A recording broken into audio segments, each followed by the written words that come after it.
Hello ladies and gents, welcome to Robot Reviews. Today we will be covering The Legend of Zelda: The Wind Waker.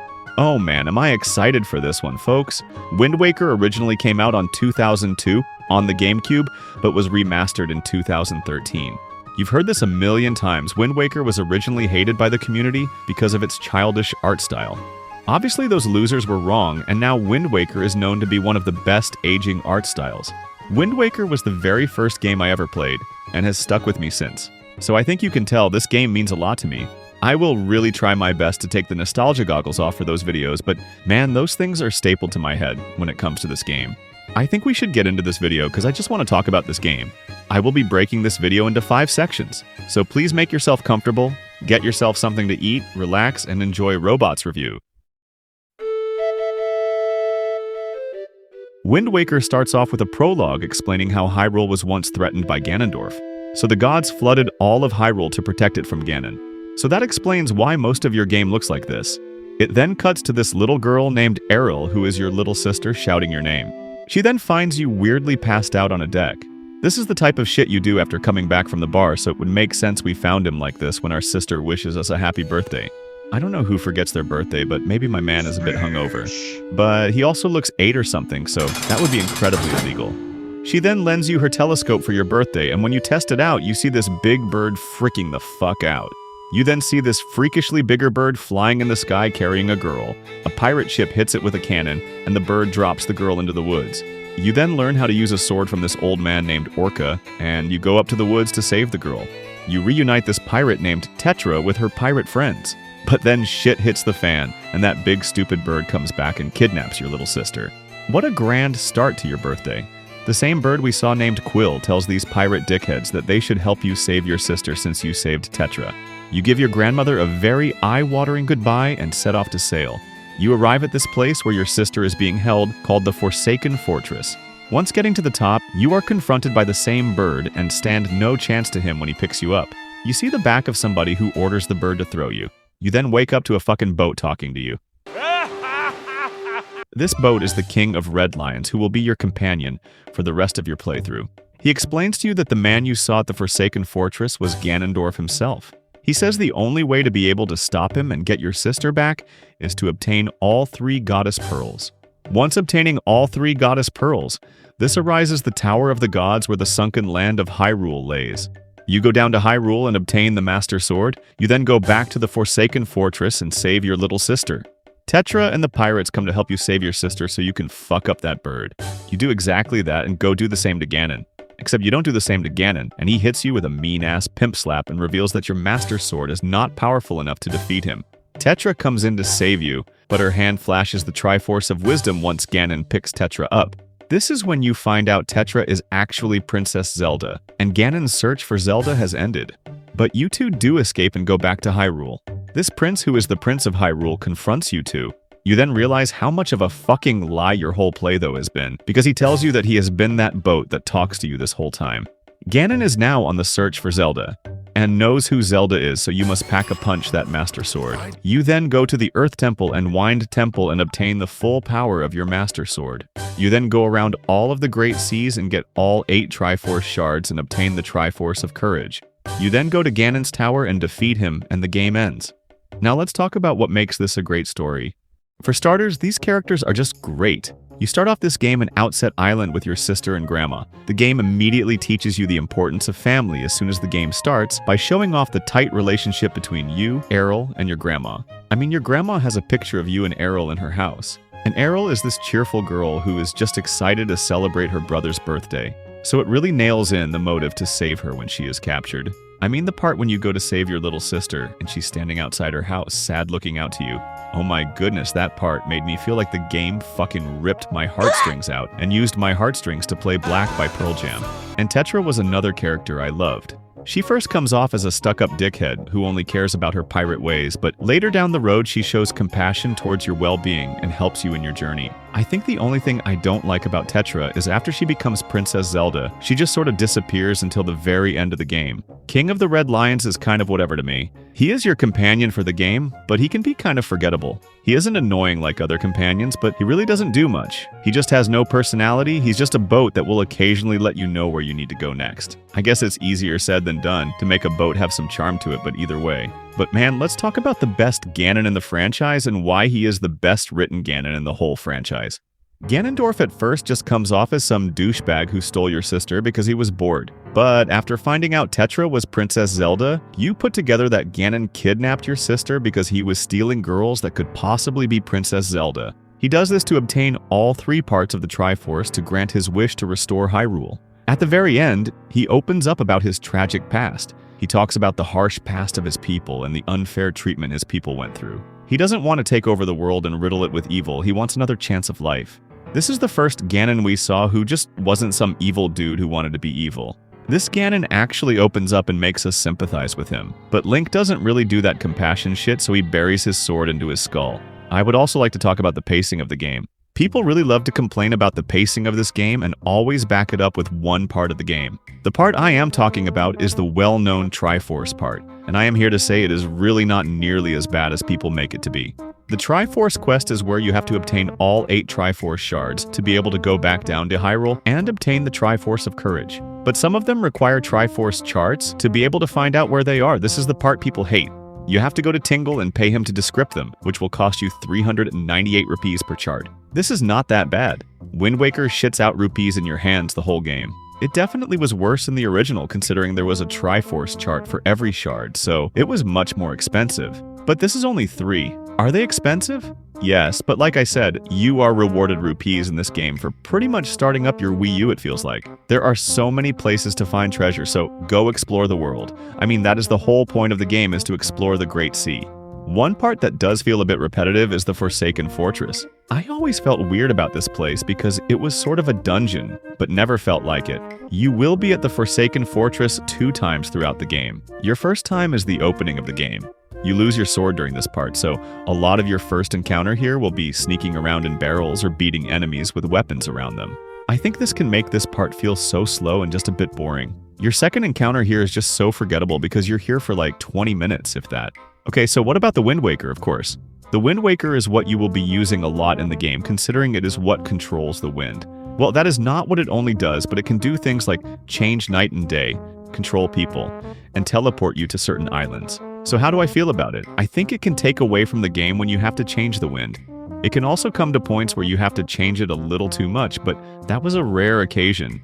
I like it though, and I like the way it is introduced when you learn your first song, The Wind's Requiem. This floating fucking frog named Zephos teaches you the ways of the wind, and right after this he warns you of his brother Cyclos, which foreshadows your unavoidable encounter with him. What else do I like about this game? I really like the part when you get the Master Sword and just get to fuck some enemies up with your more powerful sword. I love this cutscene where Tetra and the others shoot you into the Forsaken Fortress while politely waving goodbye. I love when you get to reunite with your sister and save her. I fucking love it all, to be quite frank with you. That's not true actually, I don't love the Forsaken Fortress.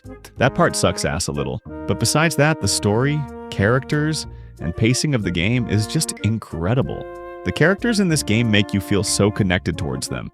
I mean, you literally start off the game as a boy sleeping on some bum-ass deck, and then the kidnapping of your sister motivates you to do crazy shit like this.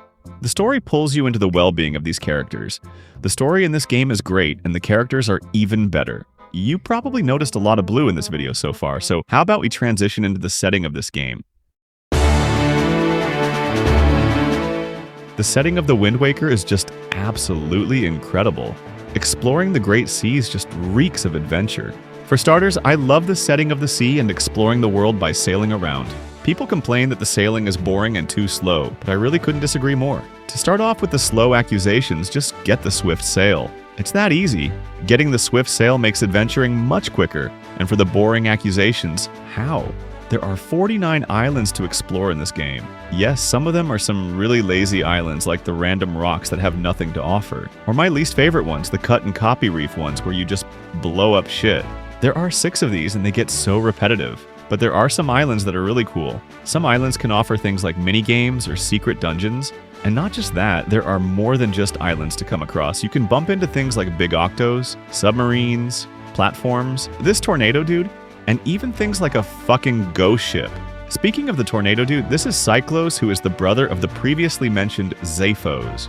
Once beating him, he teaches you the Ballad of Gales, which gives you the ability to fast travel to certain islands. And this is probably my biggest issue with the setting. I just find it tedious that you can only fast travel to certain locations. Like, why can we not fast travel to places like the Earth Temple or Wind Temple? And I also feel that you get it a bit too late in the game. You get the Ballad of Gales after getting the Master Sword, so you're pretty much halfway through the game already.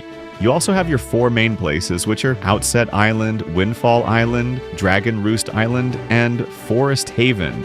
Forest Haven doesn't really have much there, but places like Dragon Roost and Outset feel vibrant to roam around in. But the one that shines over every other island is Windfall. Windfall Island feels so energetic to be in. The colors are bright and poppy. The characters you bump into here are so fitting for the island. And you know what just really makes all these islands so memorable? This timeless art style.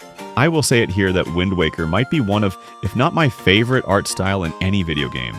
These cel-shaded graphics are timeless and have aged like a fucking glass of fine red wine. Nintendo was influenced by certain anime like 1978 Future Boy Conan and Ghibli's 1988 anime My Neighbor Totoro. Just everything feels so energetic and vibrant. I mean, man, this art style fucking rocks. It is honestly just so pleasing to look at. Watching some of these cutscenes makes your heart so warm. This is one of those games that are just so fun to play because of how amazing the art style is. The characters are so exaggerated with their emotions, and I love it so much. And even the soundtrack is incredible too. Wind Waker is one of those games where the soundtrack makes me enjoy going to places. For example, the Dragon Roost soundtrack. Anytime I have to come here, I get excited because of how catchy the theme is. The soundtrack fits the adventurous themes quite well. The setting is just insanely incredible in the Wind Waker. The art style is phenomenal and the soundtrack is refreshing.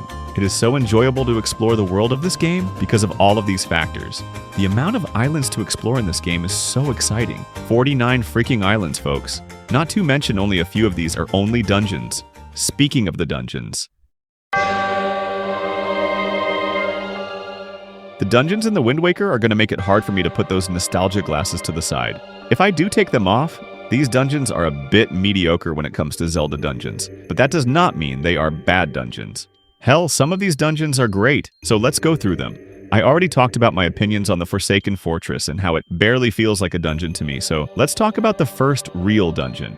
Dragon Roost Cavern is the first actual dungeon you will come across. I think this is a simple first dungeon for Zelda, and it teaches you all the basics pretty well. Kind of has a boring theme, but I dig the whole premise having to help Valu the dragon who is stuck at the top. And the item you get in this dungeon, the grappling hook, was really fun to swing around with. The second dungeon you come across is the Forbidden Woods. This dungeon is where you meet Makar, who is probably one of my favorite characters in the whole game, but I won't give the dungeon any brownie points for that. But using the Deku Leaf here was really cool and added to some enjoyment to the dungeon. The Tower of the Gods has a really cool theme. Walking into this dungeon feels so ancient. And the best part about this dungeon is that Link pulls some Tom and Jerry shit right before you get into the dungeon. The only thing I don't like about this dungeon is the very beginning. The water rising and having to wait depending on what level it is at can get a bit annoying and just becomes a waiting game. Also, some of the puzzles where you hit an eye with your bow and have to wait for the platform can feel a bit slow too. But the theme and layout of the dungeon is really cool. The Earth Temple is really sick, and is probably my favorite dungeon in the game. The theme in this dungeon has an eerie feeling to it which adds a layer of fun to it. The Mirror Shield and having Medley as your companion can add to some really cool and unique puzzles throughout this dungeon. And the enemies in this dungeon fit the theme too. The freaking Redeads in this dungeon scared the living shit out of me as a kid. Seeing one of these scary fucks for the first time was something I did not need to see as a kid. The Wind Temple is also a pretty solid dungeon. It definitely has the most challenging puzzles in the game, and can easily lead you to being lost if you don't know your way around it. And Makar is your companion in this dungeon.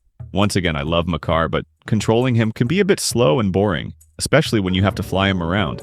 The last dungeon in this game is Ganon's Tower. This dungeon I could easily go without. Half of the dungeon is basically a boss rush, and then the other half is a maze. Most Zelda final dungeons really lack originality and kind of just cram everything together, so I can see why they designed the dungeon like this, but still, I don't even really count this as a dungeon either, so when looking at these dungeons, they are good, but they are not great.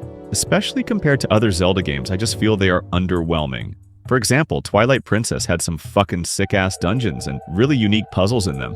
Wind Waker doesn't really do that. Another thing with them is that they are so simple. None of these dungeons are going to leave you scratching your head.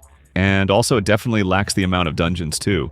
These 7 don't really cut it for me, especially when 2 of them are the Forsaken Fortress and Ganon's Tower. I mean, I see the things they cut from the game and it makes me so sad because this shit looks so cool. I know they had to cut content because there were time-related issues with releasing it on time, but damn man, this island looks so cool.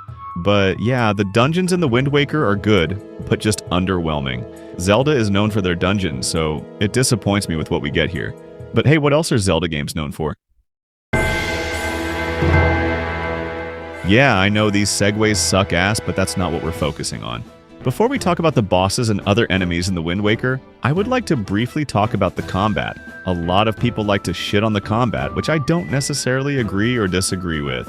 Yes, the combat boils down to you hitting an enemy and waiting for them to get back up. And there are no cool techniques you can learn like in Twilight Princess that could spice up the combat. But one thing I do like in the Wind Waker that no other Zelda games do is that the items you acquire in the dungeons actually have a purpose outside the dungeons. In most Zelda games, your items barely have a use outside of the dungeon and are never touched. In Wind Waker, these items actually have a use, and I used all of them a good amount of times outside the dungeons. For example, I used the boomerang in almost every encounter with a stronger enemy because it staggers the enemies. Your grappling hook steals the items off of enemies like joy pence and skull necklaces, which help so much in later quests in the game. And each enemy has quicker ways to defeat them. For example, with the Stalfos, if you explode them with a bomb and then hit them with your skull hammer, it kills them much quicker. Or even the Mothlas, you can kill them much quicker with a fire arrow. So I was always using the items I got outside of the dungeons, which I really liked. The only actual thing about this combat I don't like besides the slowness is that it's just too easy. Enemies are too easy to predict and the combat isn't that intriguing. What about the mini-bosses though? I think the only ones that stand out to me are the Dark Nuts and Phantom Ganon. The Dark Nut introduction was so cool with the way he turns his sword to reveal his face. But besides that, these mini-bosses are very average. But let's go over the bosses in this game. Goma is the first boss you'll encounter in the Dragon Roost Cavern. This is a really good first boss. Having to use Valu's tail to swing over him and bring the roof down quite literally is very clever. His intro is really cool too, seeing how gigantic he is to Link. Kalidemos is so pathetic. It is such a quick fight if you fight him right, and he is not that memorable no matter how much nostalgia I have for this game. Godun feels like a boss that is in pretty much every Zelda game. I like that he is there to test the worthiness of the true hero, but he is also not that memorable. Helmarak King is finally a boss I really like in the Wind Waker. First of all, you've been dealing with this motherfucker for the whole game so far, so the build-up is intense. The boss fight starts off with him trying to trap you in this room, filling up with water. Once reaching the top, you smack him in the face with your hammer. Things are not over yet because he meets you up top, and this is where the boss fight really starts. This part is so cinematic with him flying around. Yes, it can feel a bit slow, but it does not bother me in this part because the whole scenery of you fighting him on top of the Forsaken Fortress is just so cool. And the reveal of his real face after breaking his mask is also great. And holy shit, don't even get me started on that death scene with all of the spotlights shining on him and his feathers spreading everywhere. That part is so fucking cool. This was the only thing I liked about the Forsaken Fortress. Jahala was an interesting boss. One thing I will say is that it stands out a little from the other bosses since you can actually use a different technique on it. Orca can teach you a spinning sword move and it makes this boss fight much easier. Yes, it really isn't that great, but I don't know man, this boss fight would suck a lot if you had to run up to all of these assholes and hit them. So it definitely saves the boss fight. I also like the design of this boss fight a lot too. Molgera probably has the best boss theme in the whole game. Most Zelda fans know this boss fight for how catchy it is, but the boss fight really isn't that great. Most of the time you're waiting for him to stop flying around and all it is hook-shotting his tongue and swinging at it. Pupper Ganon has a really cool intro. After Ganon is done rambling on about oceans or whatever, this fucking dude wants to be at the beach or something. After all that, he turns into this and Link's face really just sums up this freaky transformation much better than me. But the boss fight, once again, is not that great. You just throw your boomerang at him and hit him with your light arrows. But he also has 3 phases.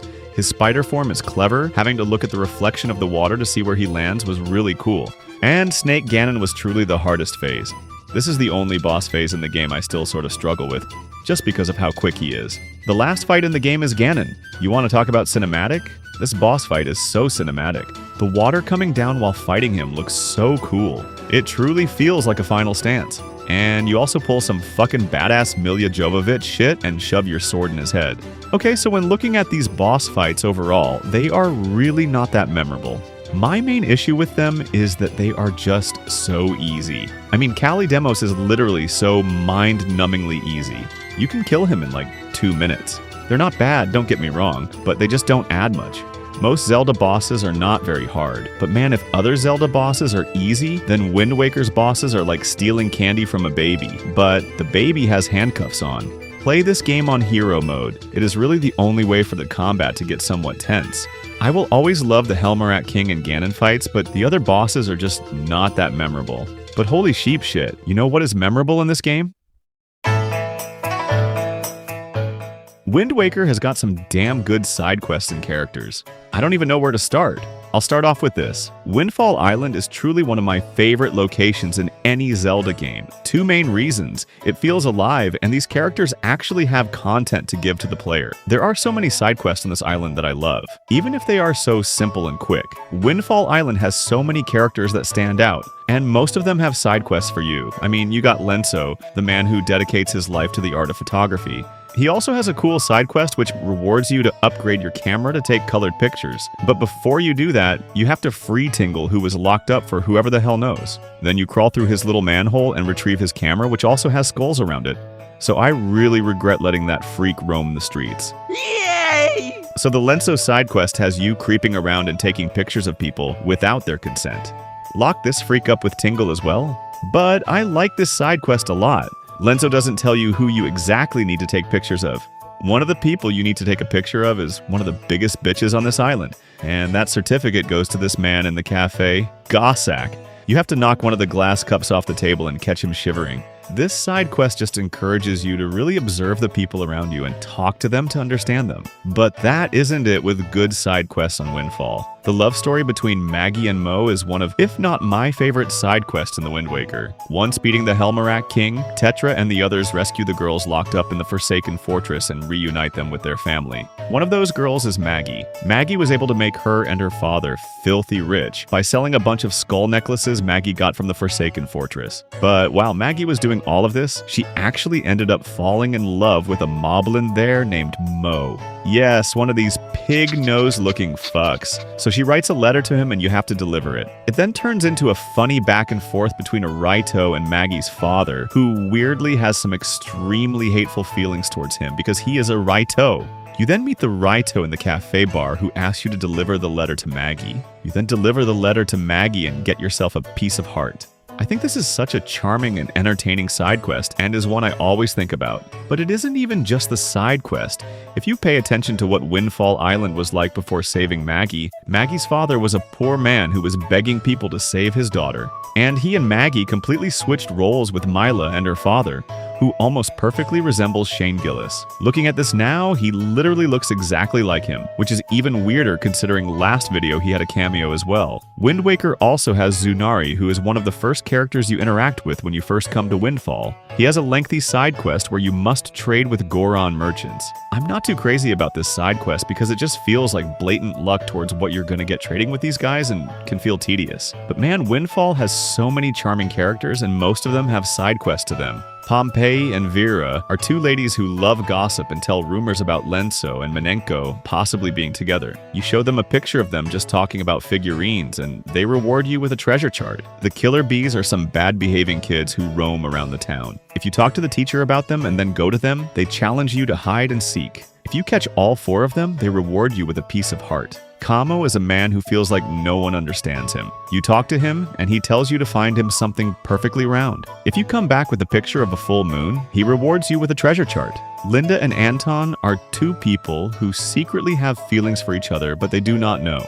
If you show a picture of Linda to Anton, he gets the courage to ask her out. You then later see them in the cafe and they reward you with a piece of heart. Windfall Island is littered with side quests like these, which just makes it so fun to come back to. Now, I did wish other islands had this amount of side quests and sort of wish it was more evenly spread out, especially Outset Island. But the Savage Labyrinth is a very memorable side quest. The Savage Labyrinth is exactly like the Cave of Ordeals from Twilight Princess. But if you don't know what that is either, essentially it is floor after floor of enemies. The more you go down, the tougher the enemies get to fight. Now, I wouldn't like this too much if it was just the simple and plain combat, but using items actually make these fights a little more unique and unique enough to enjoy them. And I also like what you get if you can finish all 50 floors, which is the hero's charm. I don't like how late you get it in the game, considering you're probably close to finishing the game, but I still think it's something cool to have. To be completely clear, I really like pretty much all of these side quests in The Wind Waker because of the charming characters and storylines. And yes, there are some I don't like and prefer not to play, like Orca's side quest where you just fucking smack him around 500 times until you get a piece of heart. I also don't like how many damn treasure charts there are in this game. Not necessarily the treasure charts themselves, but I don't like how many heart pieces you find from them. I'd rather these treasure charts just be rupees, and I'd rather see you put these heart pieces in more side quests. But one thing people do not talk about at all that is truly and weirdly one of my favorite side quests in any video game I've played, which is the Nintendo Art Gallery. And let me try to explain why I love this dumbass side quest so much. The Nintendo Art Gallery is a side quest where you must take a picture of every character, animal, and enemy. You have heard me right, and you might be asking what in your dumb fucking robot mind could make this any fun whatsoever. Hear me out. It's literally just so fun. There is something about this quest that itches my brain when it comes to getting figurines from the pictographs you take from your playthrough. Getting to look at the figurines after he makes them is just so satisfying. I understand why people would not like this quest completely, but I just love this quest. And you know what you get if you are able to get a figurine of every character, animal, and enemy?